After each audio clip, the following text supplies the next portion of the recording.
So it was on the evening of January 21st, 1962, when a man by the name of Edward Mapps, his wife Christine, and their 4-month-old daughter Julie Louise were all visiting a neighbor. So they knocked on the door, the neighbor welcomed them inside with a big smile and a hug, and everything was fine. The neighbor mentioned that the visit seemed pleasant, everything was great, and everyone was happy and good spirits. But that wasn't until later on that night when things started to get a little bit weird. Because around 10:48 later that night, a 911 call was made to report a house fire on 510 Sarah Street in Stroudsburg, Pennsylvania.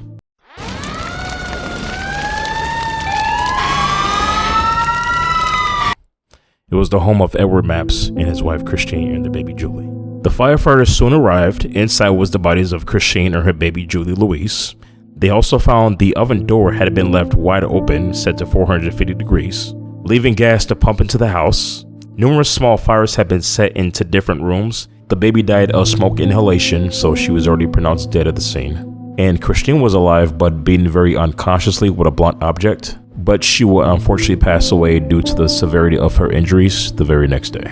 And at this point, firefighters were searching for Edward Mapps, but he was never seen again. What puzzled detectives about this case is that 2 cars owned by Mapps were parked outside of the house, but he was never found. His wallet along with his ID had also been located, but they couldn't find him anywhere.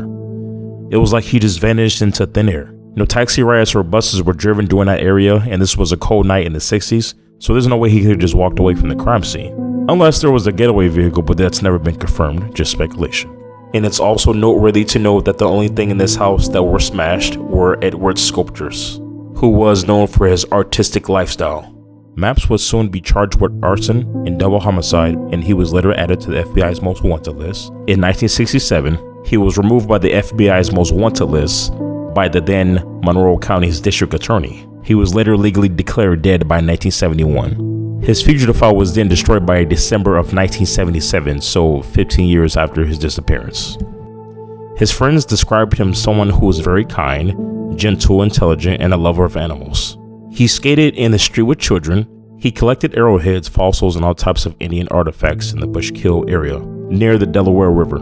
He had a very slight sense of humor. He once exhibited a painting at a Stroudsburg art show with a red blob in the center of the canvas. He told passers-by that it represented all that Stroudsburg knew about art. He loved to drink beer, but no one ever saw him drunk. And by all accounts, people believed that he absolutely loved his wife and his daughter. So why would he ever want to hurt them? But someone in this family may have thought otherwise. Edward Mapps had a very toxic relationship with his father-in-law, Robert Robach. The two never got along, and while Edward and his wife were living with him, Robert claimed that Edward would never leave the house, he never did any house chores, he never contributed to paying any bills, he never had a job, and he just overall believed that he was just a lazy bum. He is a complete sponger, lazy, insolent, and nasty, is not friends with any past acquaintances, and anyone who ever knew him does not speak well of him. Eventually, the couple would soon move out of the house and find one of their own, and Robert's estranged wife, Julia, was at one point pressuring him to, contribute some money towards the couple's down payment. Like, hey, if you could put some money down, that'd be great, and eventually he would.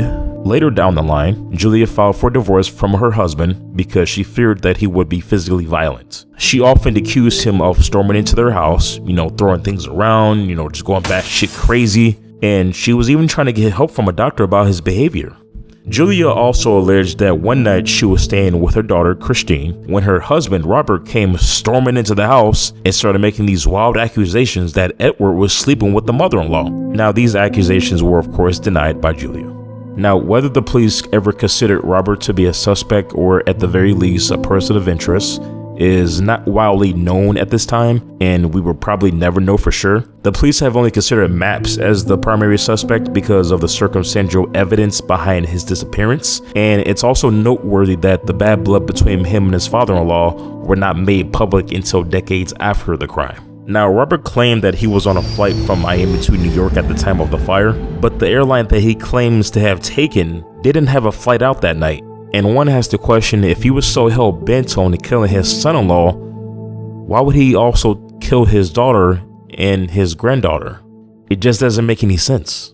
An unidentified witness suggested that Wolbach wasn't directly responsible for those murders, but still had a hand in them. The witness suggested that Robert had hired someone who committed the crime and that Mapps was probably at the bottom of a lake somewhere. It has been 63 years since this tragic event took place. The body of Edward Mapps has never been located. If he were still to be alive today, he would be at least 102 years old, which is obviously not very likely. If Edward Mapps did have something to do with the death of his family, he would have more than likely took that secret with him when he passed away. And this case remains unsolved.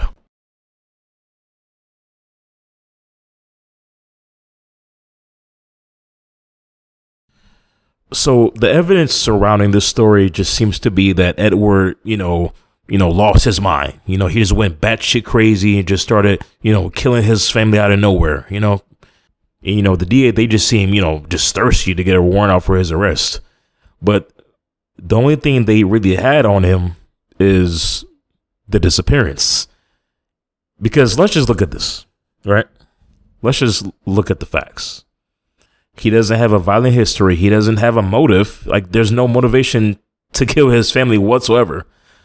And just an hour before the fire started, he was with his family. They were visiting a neighbor. Nothing seemed out of the norm.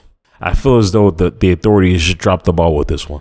I don't really feel like they really dug enough into this investigation to the point where they knew they had their guy, because the guy didn't have any moral enemies that we knew about. Everybody that described him pretty much said that, hey, he was a great guy. He was gentle. He was friendly. He was kind. He was, all this stuff that you can think of. And the only person in this story that really hated him was his father-in-law. And the reason why I say the police dropped the ball, because I feel as though they did not thoroughly go into the background of Robert. Because like I said, all of this stuff came years after the crime. Everything seems to be pointed towards him. So if we go into the theories, we can do it like this. All right. So Julia W., his ex-wife, she goes inside of the house. She sees that everything is pretty much burnt up to hell. She's walking around the house until she runs into Edward's sculptures. And we know that Edward was an artist, so these sculptures would have meant everything to him, right? So she's looking at the sculptures. She doesn't see anything around the house that's been destroyed, willingly. And then as she's looking at it, she's thinking like, man, someone must have had it in for this guy, because there's no way the fire would have caused this. Someone actually willingly came into the house and smashed his sculptures. So it's like, why would he just, wake up one morning, go to his neighbor's house, and once they come back to the house, you're like, oh, well, time to kill my wife. Like, it doesn't make any sense. So then after that, she goes and tells her friends about it. And then she specifically tells her friends that those sculptures have been smashed. Nothing around this house has been smashed willingly. Only that. Like, someone must have stormed into this house and just started smashing it, And who could be the only person that hated him more than anything else would do something like this? Gee, I wonder who. And the next theory that points towards Robert is, how in the hell did the police not notice any discrepancy between the way that Edward's friends were describing him and Robert was describing him? Because if we go back, Edward's friends were saying that he was kind, he was friendly, he was great. He was just like this overall great guy in this very positive light. And then we go into the way that Robert described him. He was the only guy that described him in a very negative light. Like, oh, he was this lazy bum. He didn't pay bills. He didn't have a job. He was just lazy. He didn't do a damn thing all day. Not to mention that he also has a violent history towards his wife. Because I'm just thinking to myself right now, like, God damn, did the police drop the ball with this one? Because I'm not saying he was automatically guilty, but I feel the most sensible evidence and theories seem to point directly towards him. And the police probably had their guy right there. And I feel that they should have thoroughly investigated him to the point maybe he could have slipped up and he may have had some weak alibi. Or maybe he could have slipped up and said something that wasn't really adding up to the point where the police say, no, you were here at this point of time when so-and-so happened. So we know you're lying and we know you did this. And then there was this one last theory that pointed directly towards him when he said that he was going from Miami to New York to check in to the hotel. that he was going to be staying at. And I believe it was the hotel receptionist that said that he said that he checked in at 3:00 a.m. I think it was the receptionist that said to the police that he didn't check in as of 4:00 a.m. And then there was the whole thing with him taking the flight to begin with, where he was taking the flight from Miami to New York, where they said there was no flights going in between those flights at that time. So we already knew that was a lie. Right there was like a slip up. He had to be lying about something. Or maybe he just got the times mixed up. I mean, people make mistakes like that, but hey, something was just really off about this guy. Because as we know, Edward didn't have any enemies. He didn't have anybody that really hated him to the point where they were just going to go in his house and then smash up his sculptures. Now, the only thing that really gets to me about the fact that he could have done this was, like I said, okay, I get that you hate the father. You hate the person that your daughter is dating or married to. Okay, I get that. But why are you just going to involve her into this? And then you're going to involve your granddaughter into this mix as well and then kill them both. It doesn't make any fucking sense. But yeah, I think that's been the crazier downside to this theory. It kind of contradicts a lot of stuff, but at the same time, stranger things have happened. Stranger things have happened. And this is definitely one of those cases where it doesn't get too much coverage, too much news coverage, and you feel like you would want the investigators to reopen this case and just to kind of take a double look at it. Cold cases, are getting solved all the time. So for some odd, but I don't think this case is ever going to get solved, especially since they don't know where the hell Edward went. They don't know where his body's at, which is the crazier part. And yeah, this case remains unsolved. Thank you for watching. I will try to post at least 2 times a week on this channel, and we will dive into some more crazy ass stories. Thank you for watching.